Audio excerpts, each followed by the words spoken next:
W dzisiejszym odcinku pokażę Wam, jak pakuje się na 6 miesięcy do Azji. Ja już wiem, że będzie mega ciężko. Nasz limit bagażu rejestrowanego to tylko 20 kg i 7 kg w bagażu podręcznym. Szczerze, nie mam pojęcia, jak mi się uda wszystko spakować, no więc będzie gruby Tetris.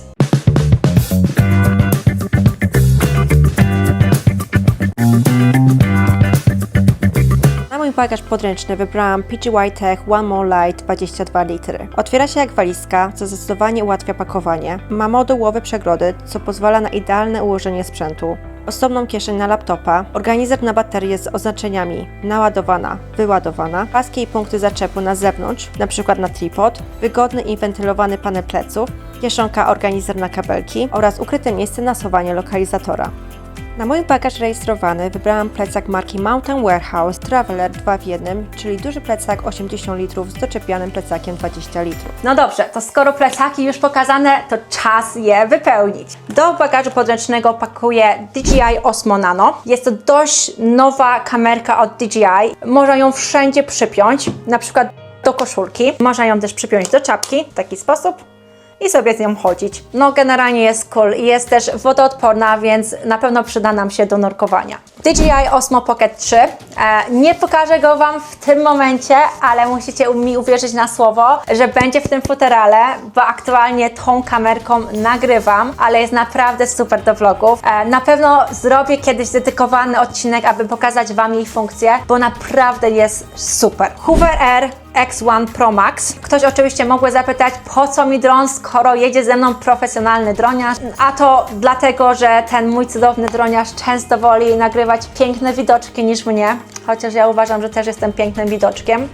A ten droniarz jest taki kochany, nie wymaga żadnych umiejętności, wystarczy zainstalować aplikację, kliknąć w jeden z trybów nagrywania i on za Tobą chodzi, albo się kręci wokół Ciebie i jeszcze ma z 10 różnych innych trybów. Kiedyś Wam je pokażę, jak będziecie chcieli, ale powiem Wam, że od kiedy go mam, to w końcu nie nudzi mi się, jak Patryk dronuje, więc na pewno jedzie z nami. Duży dron Patryka to jest chyba Mavic 4 Pro. Jeśli się nie mylę. Zrobiliśmy deala z Patrykiem, że ja mu biorę trochę jego dronów do mojego bagażu podręcznego, a on za to weźmie mi trochę moich sukienek do swojego bagażu rejestrowanego. Myślę, że jest to fair deal. Przynajmniej on tak myśli. Powerbank Baseus. Wygląda on tak. Biorę ze sobą najmocniejszy powerbank, jaki można wziąć do samolotu, a dokładnie 100 watów. Ma 2 porty USB i 2 porty USB-C, więc będzie mógł ładować laptopa i kamerkę jednocześnie. Jest mega cienki, ale dość duży i jest bardzo ciężki. Powiem Wam, że on waży pół kilo aż. Ale na tę podróż naprawdę potrzebujemy bardzo mocnego powerbanka, bo będziemy na wyspach, gdzie często nie ma prądu, albo na wyspach słabo rozwiniętych i musimy mieć możliwość ładowania sprzętu. Adapter międzynarodowy firmy Verbatim, który działa w ponad 180 krajach. Do tego ma 3 porty USB-C i jedno wejście USB i nawet taki kabelek z niego wychodzi. Więc można coś bezpośrednio do niego podłączyć i do tego ma taki słodki futerał. Chyba pierwszy raz spotkałam się z futerałem na adapter. DJI Osmo Action 6 to totalna nowość, dopiero co ta kamerka wyszła. Jest o wiele lepsza niż GoPro i przyda nam się na rowery, skuter, ale też na nasze podwodne przygody. Możecie sobie zobaczyć na profilu Patryka, jakie robi cuda. Samsung Galaxy Smart Tag 2, czyli lokalizatory. Bierzemy ich chyba z 6. Chcemy, aby nasza rodzina zawsze wiedziała, gdzie jesteśmy. Dodatkowo będzie w każdym naszym bagażu. Tak na wszelki wypadek, jakby się zgubił, albo odpukać, jakby ktoś go nam ukradł. Tutaj mam taki uchwyt na butelkę. Generalnie mogę sobie przyczepić butelkę do plecaka. Pomyślałam, że to całkiem dobre rozwiązanie, bo przynajmniej mam pewność, niczego nie zaleję. Tutaj mam kolejny gadżet do plecaka, takie coś do zaczepienia czapeczki lub kapelusza. Myślę, że idealnie się przyda, jak na przykład będziemy chcieli założyć kask na skuter, to wtedy można sobie tutaj przywiesić naszą czapeczkę lub kapelusz. Tutaj też mam taki doczepiany futerał na okulary przeciwsłoneczne. Serio, jak zobaczyłam to na necie, to od razu kupiłam 2 sztuki. Nie wiem, czy Wy też tak mieliście chociaż raz w życiu, że wrzuciliście swoje okulary przeciwsłoneczne do plecaka i po prostu się złamały pod ciężarem czegoś. Słuchawki AirPodsy. Wiadomo, słuchawki zawsze się przydają, czy to do samolotu, czy do edytowania filmów. Laptop, najnowszy MacBook Air. Kupiłam specjalnie na tę podróż. Mój stary laptop Lenovo przy montażu palił się i przy większym wysiłku normalnie wył, jakby go ze skóry obdzierali. No normalnie nie dało się na nim pracować, więc musiałam zainwestować i póki co jestem zadowolona. Paszport też tutaj pewnie gdzieś pójdzie. Prawo jazdy międzynarodowe. Mimo że nie mamy prawo jazdy na motor kategorii A, to i tak wyrobiliśmy, bo planujemy w niektórych miejscach wynająć auto. Dolary. Dowiedziałam się generalnie z różnych vlogów, że nie opłaca się wymieniać polscy pieniędzy na tajską walutę, bo kurs jest bardzo niekorzystny, więc bierzemy ze sobą dolary, które wymienimy na miejscu. Bierzemy ze sobą głównie 100 dolarówki, bo większość kantorów w Azji daje za nie lepszy kurs niż za banknoty o nominale 50, 20 czy 10 dolarów. Podobno rocznik też ma znaczenie.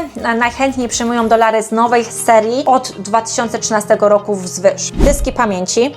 Bierzemy ze sobą sporo dysków pamięci, bo będziemy na pewno dużo filmów i zdjęć produkować, więc nie chcemy tego stracić. Ja biorę trochę do swojego plecaka, a Patryk do swojego resztę. Saszetki z żelem krzemionkowym. Ciekawe, ile z Was kiedykolwiek je spakowało do swojego bagażu. My oczywiście musimy, bo mamy sporo sprzętu i chcemy go uchronić przed wilgocią, więc wkładamy je wszędzie, gdzie się da, i do bagażu podręcznego, i do rejestrowanego.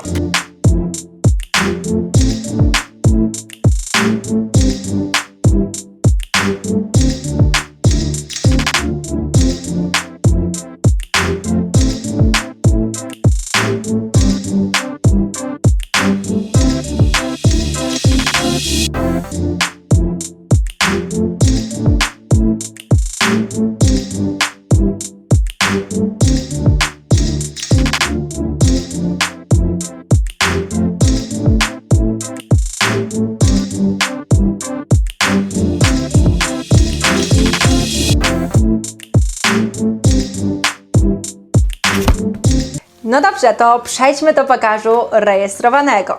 Na sam dół plecaka pakuję wszystkie ubrania, bo mogę go najbardziej wypchać. No i też nie muszę się martwić, że coś się zgniecie albo zepsuje.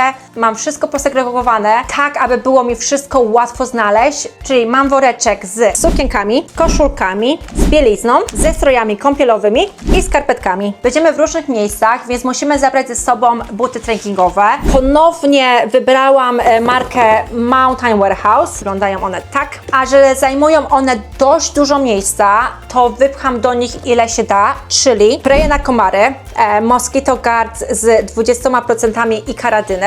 Wiem, że można kupić na miejscu, ale akurat z ikaradyną podobno nie, a te z DEET podobno masakrują ubrania, paski od plecaków i sprzęt fotograficzny. Podobno ikaradyna jest łagodniejsza dla ciała i w praktyce tak samo skuteczna na komary, więc wzięłam ze sobą kilka sztuk. Pewnie nie starczą nam na cały wyjazd, ale może chociaż na połowę. Więc pakuję ile się da do środka butów i lecą do plecaka. Biorę ze sobą też cały zapas produktów sanitarnych. Oglądając różne vlogi dowiedziałam się, że w niektórych miejscach może być z tym ciężko, albo po prostu nie są tak dobre jak w Europie. Dlatego wolę nie ryzykować i przygotowałam sobie zapas moich ulubionych produktów na całe 6 miesięcy. Jestem pewna, że kobiety zrozumieją, o czym mówię. Pakuję około 8 farb do włosów. Blond nie jest moim naturalnym kolorem, więc co 2-3 tygodnie mam odrosty, a niestety obawiam się, że mogę mieć problem ze znalezieniem na miejscu farb o kolorze blond. Plus no mam swoje ulubione i sprawdzone, więc wolę je wziąć ze sobą niż eksperymentować na miejscu. Leki. Biorę cały zapas leków. Podobno nie ma tam problemu z lekami, nawet na receptę, ale wiecie, będziemy czasem w miejscach odciętych od cywilizacji, więc wolę być przygotowana na wszystko. Powiem Wam, że czasem jest to tak frustrujące, że nigdy nie byliśmy w żadnym z tych krajów, bo całą swoją wiedzę opieram albo na tym, co wyczytałam w internecie, albo na tym, co usłyszałam na różnych vlogach na YouTube. Wiecie, co innego, jakbym na przykład leciała do Hiszpanii czy Anglii, tam dokładnie wiem, czego się spodziewać, ale w tym przypadku serio jedziemy mega w ciemno. Pakuję również mini frezarkę, mini lampę UV, kilka lakierów, cleanery itp. Wiem, że część osób mnie zjedzie albo wyśmieje, ale szczerze, ja nawet w Polsce chodzę tylko do sprawdzonych, sterylnych salonów, a my będziemy w przeróżnych miejscach, więc nie chcę ryzykować, że się czymś zarażę. To jest taka moja mała fobia, no i niestety nic na nią nie poradzę. Poza tym wolę sobie sama robić paznokcie na balkonie w hotelu wieczorem, niż tracić czas w salonie. Wolę ten czas przeznaczyć na zwiedzanie czy spędzanie go po prostu z Patrykiem. Maska do snorkelingu z uchwytem na kamerę Action i Nano, bo wiem, że w Azji będzie mnóstwo miejsc, gdzie fajnie będzie zobaczyć rafy koralowe i kolorowe rybki. Miałam okazję ostatnio wypróbować tę maskę na Chorwacji i naprawdę super się w niej pływało, więc musiałam ją zabrać na nasz wyjazd. Buty do pływania. W Azji na pewno są plaże z kamieniami czy z kawałkami koralowców albo jeżowcami, więc wolę je mieć na sobie. Aczkolwiek powiem Wam, że ostatnio jak byliśmy we wrześniu na Chorwacji, to jeżowce przebiły się mi przez moje buty do pływania i potem przez miesiąc miałam je w swojej stopie, więc nie zawsze one w 100% chronią nasze stopy, więc na pewno będę mega uważać tym razem. Kosmetyki. Biorę ich jakoś dużo ze sobą, ale wiadomo, kobieta zawsze czuje się lepiej, jak się troszkę pomaluje. Oczywiście czas pokaże, jak w azjatyckim klimacie mój makijaż będzie się trzymał. Biżuteria. Pakuję odrobinę biżuterii. Nie biorę jej zbyt dużo ze sobą i raczej jakieś tanie kolczyki, no ale też zapas kolczyków do pępka, bo one lubią mi często wypadać, a jak będę mieć ochotę na więcej biżuterii, to zawsze mogę kupić na miejscu. No i oczywiście, tak jak wspominałam, tą moją fobię małą, biorę ze sobą takie gaziki dezynfekujące, bo zawsze dezynfekuję biżuterię przed założeniem. Akcesoria do włosów. Tutaj mam takie podstawy, gumki do włosów, wsówki, taką mini szczotko-grzebień. Naprawdę super. Towarzyszy mi w każdej podróży. Dostałam ją od mojej przyjaciółki ostatnio, jak byliśmy w Dubaju. Nie mogło zabraknąć jej w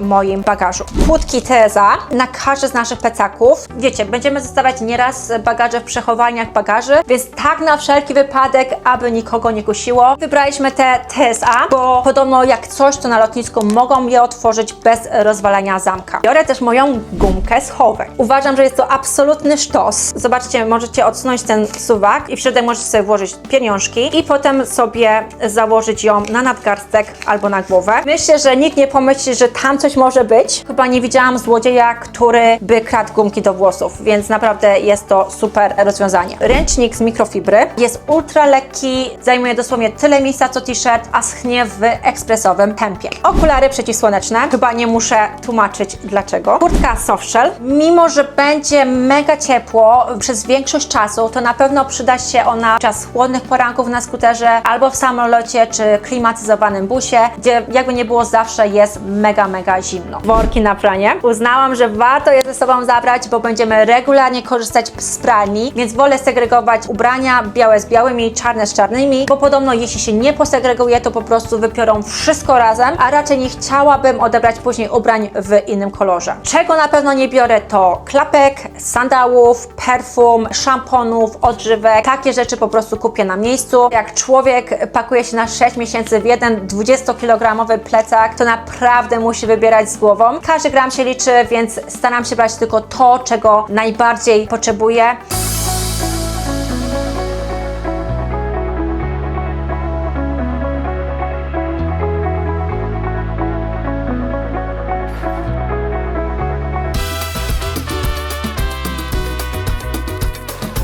Słucham.